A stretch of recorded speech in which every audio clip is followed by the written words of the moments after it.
उसके घर से उस व्यक्ति को उठा लेते हैं और पैर में गोली मार देते हैं और ले गए चिंतारन रोड पे हमने गोली मार दी थी। इससे पहले भी मथुरा पुलिस के ऐसे कई कारनामे हुए हैं जिसमें 35 पुलिसकर्मियों पर सीबीआई जांच चल रही है। जेल में बंद एक व्यक्ति को उन्होंने चोर बना दिया था। थाना हाईवे के दीपक कुमार तिवारी ने एक व्यक्ति को घर से उठाया और झूठे तमंचे केस में उसको जेल भेज दिया। ऐसे कई सारे कारनामे, नए-नए कारनामे मथुरा पुलिस के सामने आते हैं। कि मेरी आंखन में पट्टी बांध के हाथ पकड़ लिए थे, गोली मार दी थी पहले पैर में, उसके बाद में फिर जिला हॉस्पिटल लेके गए, बाद में मेडिकल करा दिया उन्होंने। मेडिकल कराने के बाद में फिर दूसरे दिन हमारे को जेल भेज दिया। आंखों में पट्टी बांध के उसके बाद में हमारे ऊपर के हाथ पकड़ लिए। हमने हमने बहुत रिक्वेस्ट करी थी, सर गोली मत मारो, पैर वगैरह खराब हो जाएगा। अरे नहीं, हम गोली मारेंगे, फिर भी उन्होंने मार दी थी। क्या-क्या अपराध किया था आपने? कोई ऐसा अपराध किया था जो आपके पैर में गोली मारी गई थी? कोई आपने घटना की थी? मैंने कोई भी अपराध भी नहीं है, मेरा कोई थाने में कोई भी रिपोर्ट भी नहीं है, कोई भी कुछ नहीं है। थाने में दाखिल नहीं है। दाखिल। दोबारा आख्या मांगी तो इसमें गाड़ी दाखिल है, वो मोबाइल दाखिल है, गाड़ी दाखिल नहीं है। मैं मेन है एसएचओ डीजी पवार, जो इस समय प्रेजेंट में महिला थाना के एसएचओ हैं। जेल में मौजूद था, फिर गाड़ी को सीज किया। ये कहीं ना कहीं से प्रयास कर रही है, दबाव बना रही है। खान साहब से हमने आईटी वगैरह सब कुछ मांगा है, इस बात से चिढ़ करके कि बानी तुम हमारे खिलाफ कार्रवाई करोगे, इस बात से चिढ़ करके दोबारा इसको जेल भेजा। बड़ा ही भय बना रखा था उसमें डीजी पवार जी ने। अभी भी इसके पीछे ऐसे लगे हुए हैं, कहीं ना कहीं से प्रयास कर रहे हैं कि कहीं उसको दोबारा बुलाइए और दोबारा जेल भेजिए, तब जाके ये शांत हो।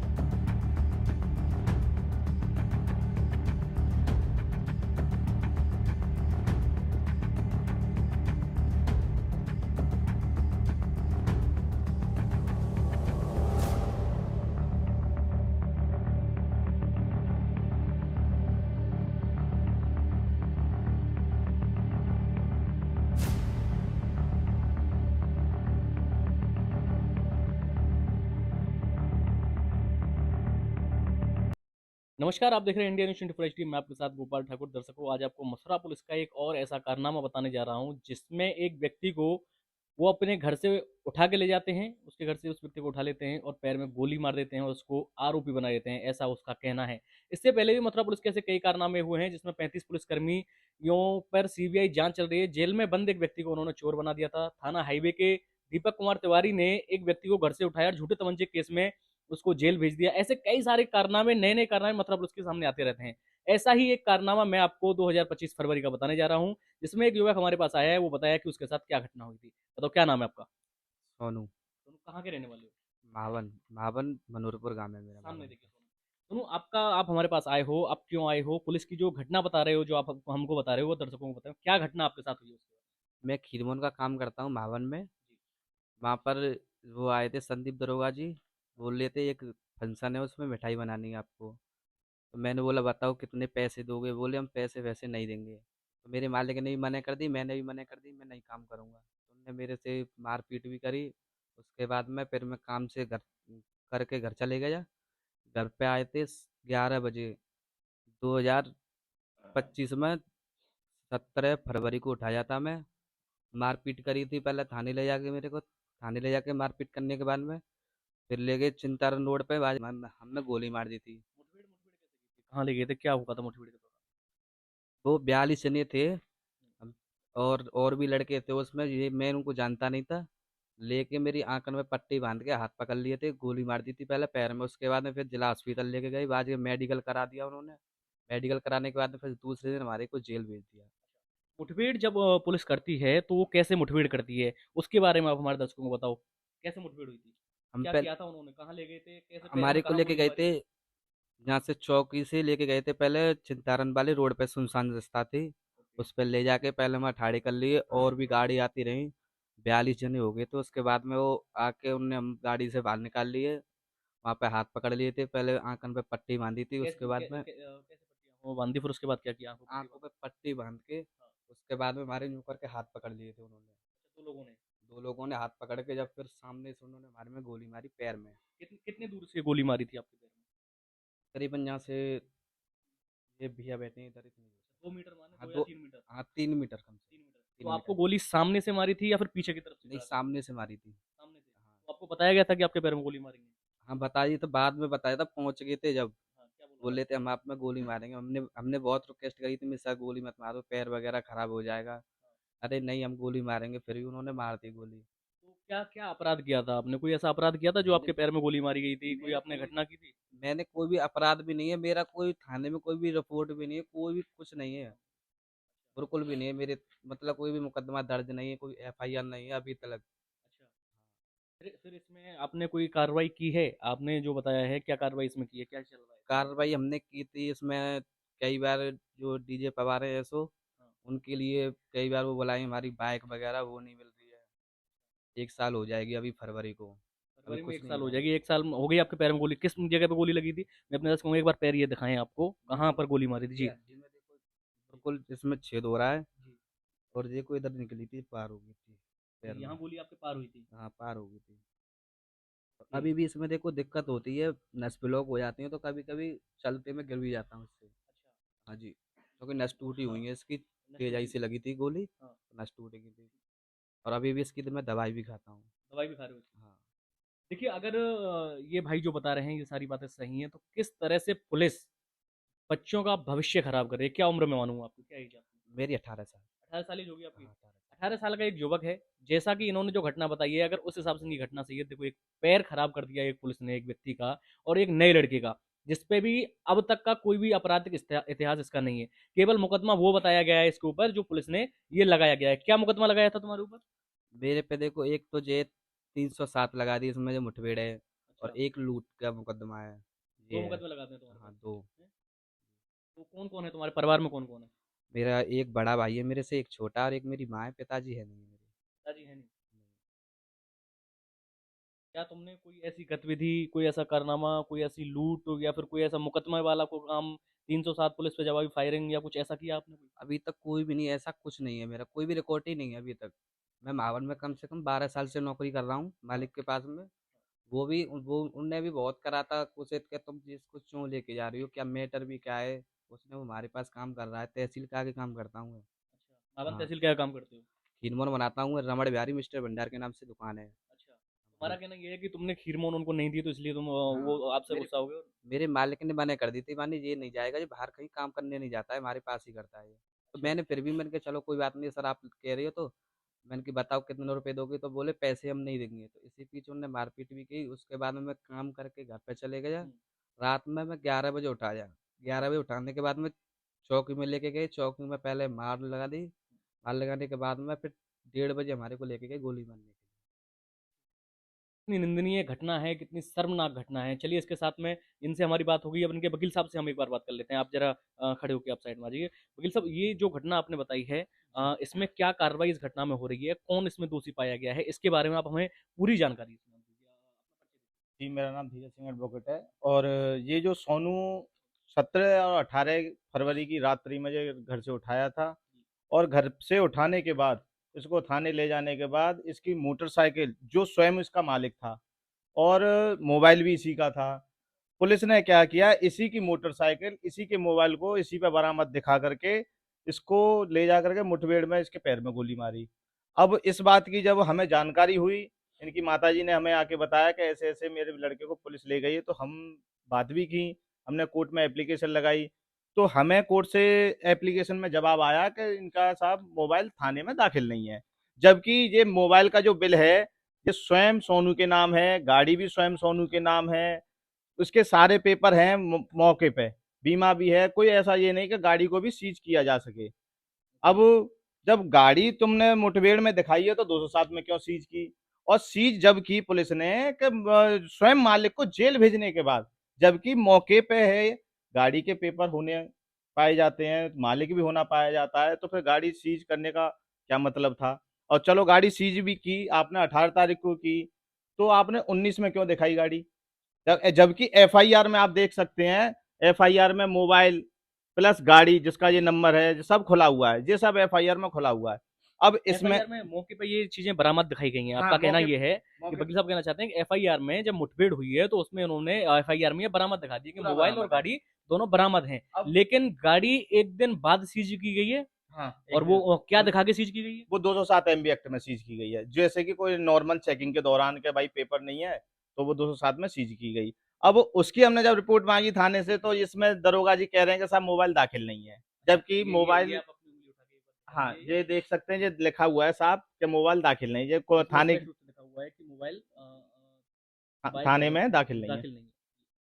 फिर जब उसके बाद उसके बाद जब दोबारा आख्या माँगी, तो जी, इसमें गाड़ी दाखिल है, वो मोबाइल दाखिल है, गाड़ी दाखिल नहीं है। ओके। दूसरी रिपोर्ट में इसी में अगर आप देख सकते हैं कि यहाँ दोबारा जब रिपोर्ट माँगी न्यायालय ने रिपोर्ट माँगी, हाँ, न्यायालय ने ठीक है, रिपोर्ट तो माँगी इसमें थी। दिखा दिया कि गाड़ी दाखिल है लेकिन मोबाइल इसमें दाखिल नहीं है। अब वो पहले वाले में था, इसमें तो अच्छा, इसमें मोबाइल दाखिल है, अच्छा गाड़ी दाखिल नहीं इसमें है। मोबाइल दाखिल है, गाड़ी दाखिल नहीं है। गाड़ी ओके, और जबकि दोनों ही रिपोर्ट एक ही दरोगा जी की हैं। हाँ, दोनों में स्वयं चंद्रशेखर जी ने आख्या भेजी है। ओके, आप देख सकते हैं।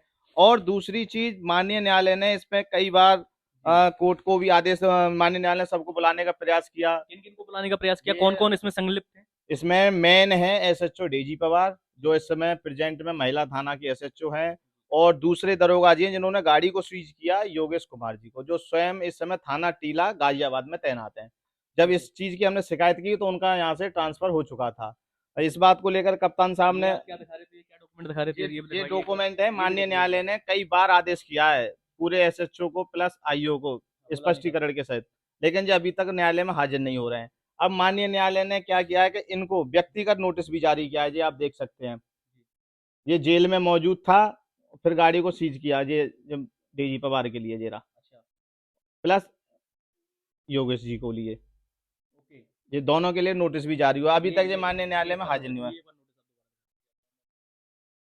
आप दोबारा एसएचओ डेजी पवार के लिए ये नोटिस है, ये आप देख लीजिए।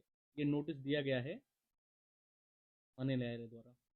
आंचल अदाना के, ओके, ये अभी तक माननीय न्यायालय में हाजिर नहीं हुए हैं। ठीक अब है। पुलिस का क्या है कि कहीं ना कहीं से प्रयास कर रही है, दबाव बना रही है कि आप अपनी गाड़ी को ले लीजिए।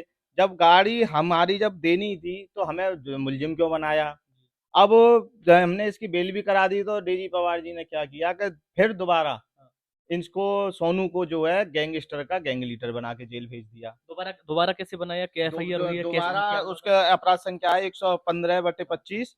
हाँ, उसमें जो है इसको थाने के पीछे बस टहलता हुआ दिखाया था अच्छा, कि ये थाने में बैंक को लूटने की फिराक में है।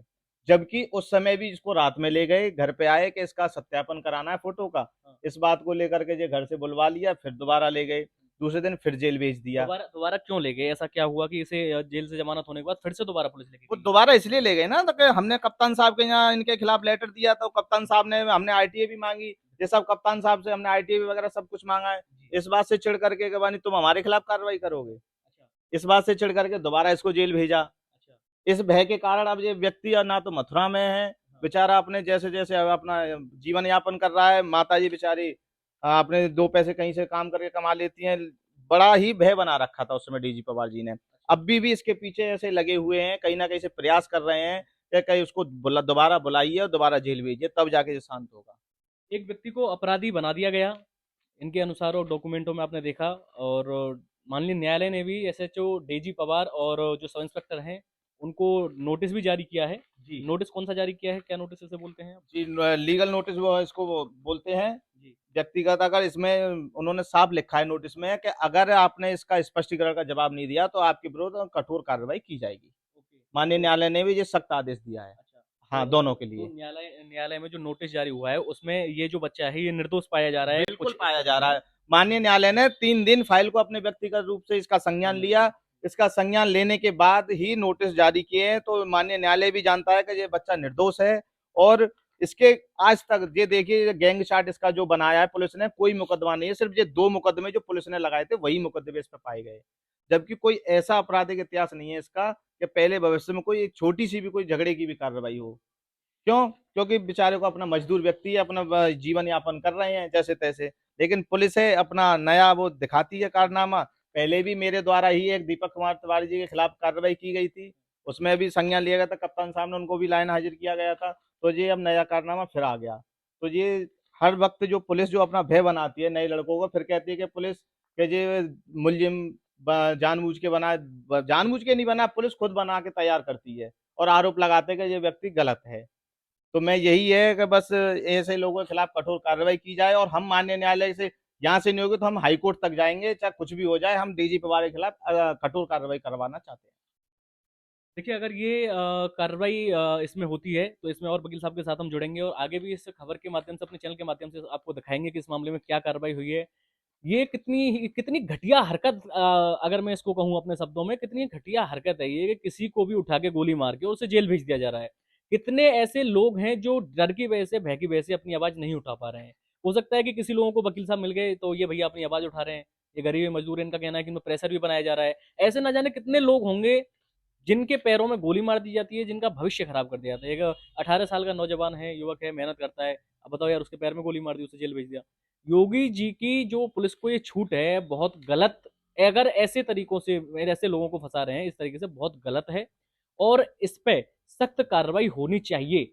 और देखिए कितने लोगों का ये भविष्य खराब कर रहे हैं। 2 मुकदमे उस पे लग गए, जेल काट दिया, उसके पैर में गोली मार दी। चलिए ठीक है दर्शकों, आपका इस खबर को देख के क्या कहना है उस पे हमें बताएं, और वकील साहब आप इस बारे में क्या कहना चाहेंगे हमारे दर्शकों के?